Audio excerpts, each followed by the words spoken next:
आज आम बनइबा 10 मिनिट रे बनी जाउथबा ए ब्रेड रो मीठा रेसिपी जोटा कि खाइबा पई जेतिकी सुआदिया थाए बनइबा सेतिकी सहज मध्य हेइ थाए।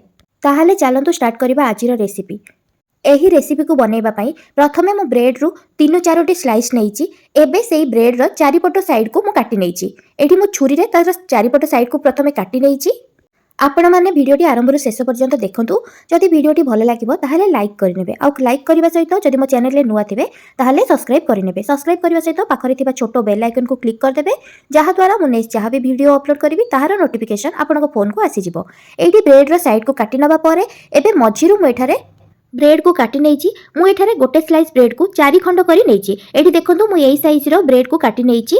एबे गोटे कढ़ई गरम करिची। कढ़ई रे 2 चमच एठारे मु तेल देइची। आपण जदि चाहिबे तेल जगह रे बटर मध्य यूज करि परिबे। एठारे मु कढ़ई रे गोटे गोटे करिकरी काटिकी रखिथिबा ब्रेड को देई देइची। गोटे थर रे सबतक देइनी मोर सबतक जागा हबनी सेतिबे मु किछि ब्रेड गोटे थर रे देइची। एतिकी ब्रेड भाजी हे जिबा परे आउ बळका थिबा ब्रेड को मु भाजी नेबी। एठारे गोटे साइड ब्रेड हे जिबा परे मु एबे तार आरो साइड को उल्टेई नउची। आरो साइड ता भाजी हे जिबा परे आमे ब्रेड को काढिकी रखि नबा।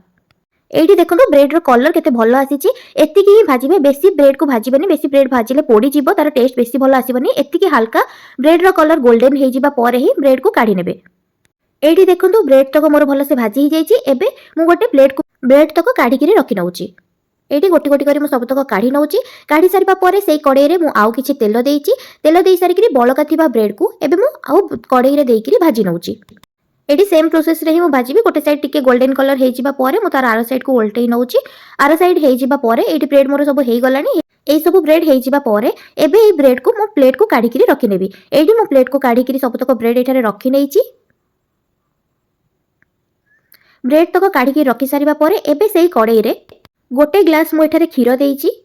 आपण जेतिकी ब्रेड नैथिबे अधिका कम जेतिकी भी ब्रेड नैथिबे सेही हिसाब रे खीर नेबे। मु एठारे जेहेतु कम ब्रेड नैची मु 3 स्लाइस रो ब्रेड नैथिली सेति पई मु एठारे गोटे ग्लास खीर देइची।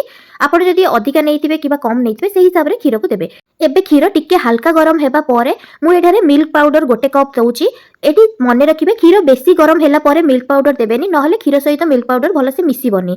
सेति पई हल्का खीर जते गरम थिबो मिल्क पाउडर दे देबे। मिल्क पाउडर देकिरी खीर को मु भलो से गोळेई नेइची जेमति खीर सहित भलो से मिसी जिवो। खीर आउ टिके गरम हे जिबा परे मु एठारे केसर 8-10 टी देइची जहा द्वारा खीर रो कलर बहुत भलो आसीबो। एबे मु एथिरे गोटे कप चीनी देइची। आपण जदि बेसी मिठा चाहिबे ताहाले अधिका देई परिबे, जदि कम चाहिबे ताहाले भी कम देई परिबे। एबे मु चीनी को देइकिरी किछि टाइम पर्यंत गोळेई के रखि दउची। गैस को मु एठी स्लो फ्लेम रे रखिकिरी 10 रु 15 मिनिट पर्यंत मु एठारे गोळेई नै। एबे देखंतु खीर रो कलर केते भलो आसीची। ता सहित खीर एबे मरिकिरी कम हे जाईची। मु गोटे ग्लास खीर देइथिली एठारे एबे आधा ग्लास रु भी मध्य कम हे जाईची। एई टाइम रे एबे आमे भाजी के रखिथिबा ब्रेड को खीर रे देइकिरी किछि टाइम पर्यंत 1 रु 2 मिनिट पर्यंत गोळेई नबा। एबे हमर ब्रेड रो तयारी मीठा रेसिपी रेडी हे सारिची। आपण माने एई रेसिपी को घरे बनै परिबे बहुत कम सामग्री रे एवं बहुत कम समय रे बनि परिबो। खाइबा पई मध्ये बहुत सुआदिया थाए। आपण माने एई रेसिपी को बनांतु। केमति लागुची मो सहित कमेंट सेक्शन रे शेयर करिवे। आशा करूची कि वीडियोटी आपनको भलो लागिथिबो। आ जदि वीडियोटी भलो लागिथिबो ताहाले लाइक सहित शेयर करनेबे। आ जदि मो चैनल रे नुआ थिबे ताहाले सब्सक्राइब करिनेबे। सब्सक्राइब करबा सहित पाखरे थिबा छोटो बेल आइकन को क्लिक कर देबे। रहुची जय जगन्नाथ।